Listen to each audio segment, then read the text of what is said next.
So for today's video is tuturuan ko kayo kung paano mag-transfer ng funds from PayPal to Maribank. So ito yung ating dashboard and then nandito din yung ating mga recent activity or yung mga transaction. So paano nga ba mag-transfer? Punta tayo dito sa my 3 lines na ito. So pindutin ko lang yan.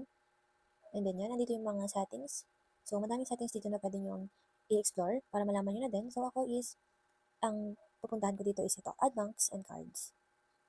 So ang pindutin ko is itong banks, which is on the upper side. And then just wait a moment.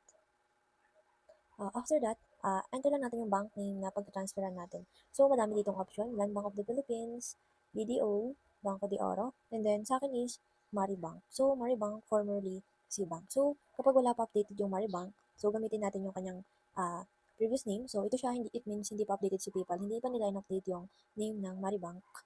So, pipindutin ko lang Cbanks. They are same. So, bank code ko sana siya lumabas kasi nga nag-transfer na ako sa Maribank before gamit ang PayPal. So, paano ba natin malaman yung bank code na yan? So, it's super simple lang. Search lang natin sa Google. What is Maribank or Cbank bank code? And then, ito yung ibibigay nila sa atin na bank code. So, make sure to double check na lang rin yung mga numbers and information para maiwasan natin yung mali-maling information and para wala na din sabit for the fast transaction. Account number. So, ako, yung copy ko na kanina, I have to paste na lang here. So, ayan yung aking account number. And then yung name.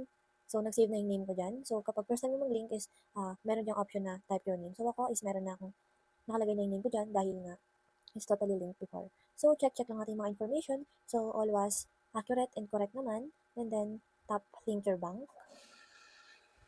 So, sabi dito yung Maribank checking 5817 is linked. So, I will tap that. Pagkatapos na natin mag-link, open lang natin yung ating balance, which is ito. Tap lang natin yan. And then, transfer. Tap transfer. So, yun. Hiningi lang nila yung aking Face ID. And then, ito yung mga bank account na nakalink sa aking PayPal. And then, ito, pindutin ko lang yung Maribank.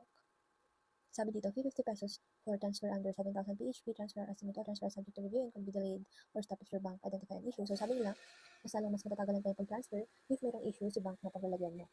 And then sabi nila merong 50 pesos for transfer fee under 7,000 pesos PHP. So, so last time, wala akong fee na binayaran and then let's see now if meron. So sa ibang bank, meron talagang fee. So mostly kasi sa Maribank is free yung transaction sa pag-transfer sa kanila. So let's see now if it's still free. Next. And then gusto kong i-transfer is 14. And then next. So ito, kailangan natin i-review yung mga information dito. So si Maribank, nalink ko na yan siya kanina.